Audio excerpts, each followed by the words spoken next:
네, 안녕하세요, 루나님. 간단한 자기소개 부탁드립니다. 네, 안녕하세요. 저는 미국에서 학사랑 석사 유학을 한 후에 취업을 했고, 데이터 사이언티스트로 일한 지 4년 차 되는 미국 회사원 루나입니다. 시간이 여유로울 때는 미국 직장 생활이나 일상 생활들을 브런치나 네이버 블로그를 통해서 적고 있습니다. 네, 현재 하고 계시는 업무는 어떻게 되실까요? 석사를 통계학과로 했기 때문에 그 이후에는 계속해서 데이터 사이언티스트 일을 하고 있고, 그래서 데이터 분석이나 머신러닝 모델을 만드는 일을 하고 있습니다. 네, 데이터 사이언티스트로 커리어를 시작하신 계기가 어떻게 되실까요? 제가 대학교를 졸업을 하고 처음에 일했던 회사가 월마트 이커머스였는데요. 그 당시에는 데이터 사이언티스트가 아니었어요. 그 당시에는 뭐 엑셀로 매출액을 예측을 한다던가 엑셀로 뭐 이렇게 계산을 다 하는 그런 직무를 맡고 있었는데 그때 회사에서 데이터 사이언티스트들이 머신러닝 모델로 이런 저희가 하는 매뉴얼한 프로세스를 다 자동화를 시키고 있었거든요.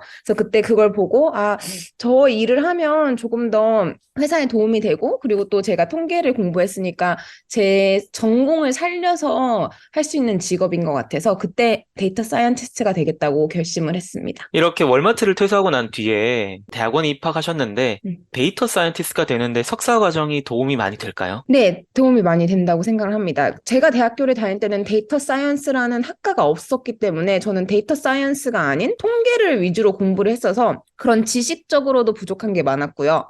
그리고 또 미국이라는 취업 시장에서 제가 이미 외국인이라는 그런 신분 장애물을 가지고 있는 상황에서 석사까지 없이 바로 데이터 사이언티스트가 되는 거는 거의 뭐 불가능에 가깝지 않았나 싶었어요. 제가 가지고 있는 능력을 봤을 때. 그래서 그런 석사를 통해서 지식도 얻고 필요한 학위를 얻어서 그래서 취업을 조금 더 쉽게 할 수 있었어요. 석사를 한 이후에는. 석사 과정에서 데이터 사이언스로 배우셨다고 하셨는데 데이터 사이언스 전문 석사로 들어가신 걸까요?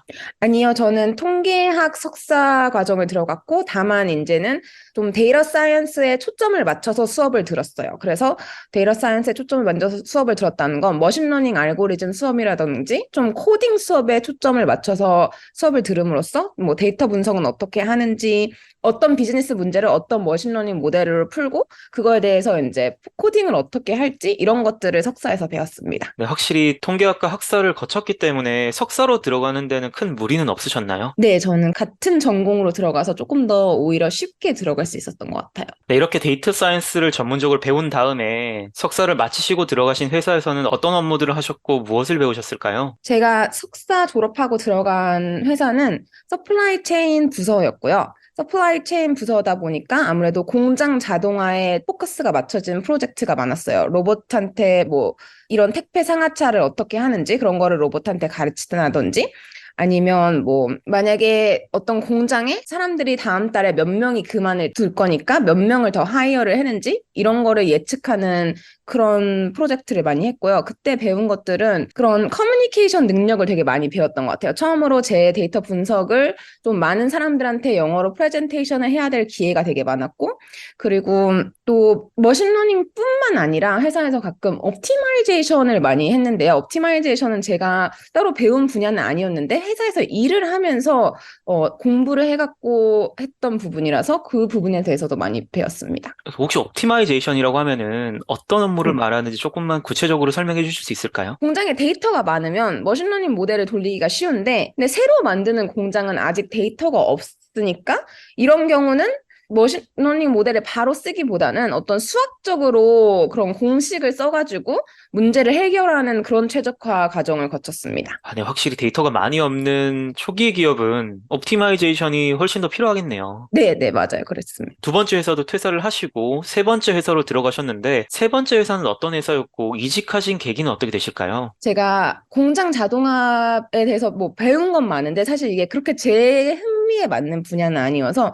조금 더 제 흥미에 맞는 뭐 패션 분야라던가 아니면 진짜 고객 데이터를 보는 그런 곳으로 이직을 하고 싶었고, 그래서 패션 회사에 들어가게 되었고, 패션 회사였으니까 아무래도 고객 데이터를 보면서 어떤 고객들이 우리 회사의 주요 고객층인지, 그리고 사람들한테 어떤 물건을 추천을 해주면은 우리 매출을 올릴 수 있을지, 만약에 저희 물건에 문제가 있다거나 이런 식으로 해서 환불을 하게 되면 왜 이분들이 환불을 하는지 이런 거를 분석하는 일을 주로 했습니다. 네, 확실히 그 전에 회사에서의 업무와는 완전히 달랐는데 정말 원하시는 패션 관련 데이터를 다루셔가지고 만족은 하셨을까요? 네, 맞습니다. 네, 아무래도 그 전에 일하던 회사는 공장 관련 데이터였고, 그래서 데이터를 봐도 이해가 안 가는 경우가 되게 많아서 항상 공장 사람들한테 이거는 무슨 뜻인가요? 이렇게 물어봤어야 됐는데, 네, 패션 데이터는 고객 데이터다 보니까, 이 고객이 이걸 샀고, 이 고객이 이런 화면들을 봤으며 되게 이해가 잘 가는 데이터가 많았습니다. 그래서 조금 더 수월하게 데이터 분석을 할 수 있었어요. 데이터 사이언티스트 취업을 희망하시는 많은 분들이 물론 빠르게 취업하는 것도 중요하지만 자기가 원하는 산업군으로 취업하는 것도 매우 중요하겠네요. 네, 그쵸. 산업군에 따라서 프로젝트가 너무나 달라져서, 네, 원하는 산업군으로 취업하는 게 중요하고, 그리고 만약에 뭐, 잘 모르겠으면 이렇게 해보고, 그러고 나서 뭐, 바꾸셔도 주니어 때는 괜찮은 것 같아요. 지금 말씀하셨던 패션 회사도 퇴사를 하시고 난 다음에 현재 다니고 있는 회사에서 업무를 하시는데 어떻게 네. 보면은 주니어 레벨에서 퇴사가 좀 잦다고 할 수 있는데 미국 음. 사회에서는 이력서상 결점이 되진 않나요? 네, 제가 주니어 치고는 퇴사를 많이 한 편인데, 근데 제가 뭐 매년 바꾸거나 뭐 진짜 1년도 안 돼서 바꾼 게 아니기 때문에 미국에서는 아직까지는 그렇게 결점이 되진 않아요. 미국은 오히려 주니어 때 퇴사를 아예 안 하고 한 회사만 계속 다니면 능력이 없나? 라고 생각을 할 수도 있어서 물론 잦은 퇴사는 좋지 않지만 퇴사 자체에 대해서는 미국에서 마이너스가 되는 것 같지는 않습니다. 네, 이렇게 여러 회사에서 많은 프로젝트를 진행하셨을 것 같은데 진행하셨던 데이터 사이언스 프로젝트 중에 가장 기억에 남는 프로젝트는 어떤 것들이 있었을까요? 기억에 남는 프로젝트는 아무래도 제일 어려웠던 프로젝트였던 것 같아요. 제가 그 서플라이 체인 부서에서 일할 때 재고 최적화 프로젝트를 했는데 그 공장에서 재고를 잘 관리하기 위해서 어떻게 물건을 어디다가 배치해야 되는지 이런 거를 데이터를 통해서 결정을 하는 프로젝트였어요. 근데 이 프로젝트는 데이터가 일단 제한적이기도 했고 그래서 그런 최적화 이런 수학 공식도 많이 썼어야 됐어서 제가 정말 처음에 프로젝트를 받았을 때는 이거를 이렇게 제한된 데이터로 어떻게 하지?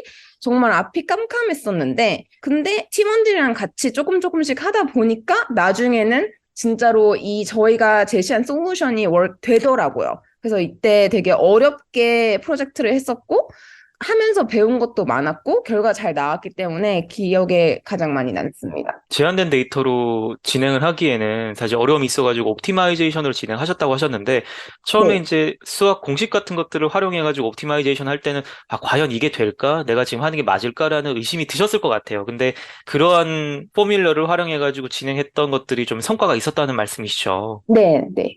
혹시 어떤 포뮬러를 사용했는지는 조금 알려주실 수 있나요?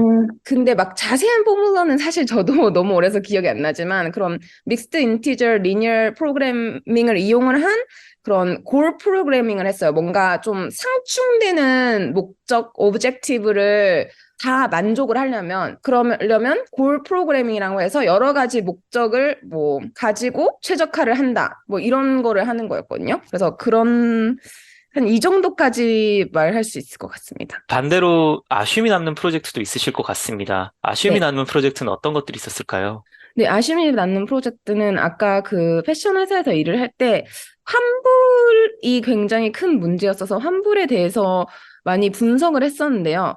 그 환불에 대해서 분석을 하고 대시보드도 만들고 프레젠테이션도 많이 했었고 결국에는 누군가가 이런 구매를 했을 때 이 구매에 대한 환불 확률을 예측하는 머신러닝 모델을 만들었었어요.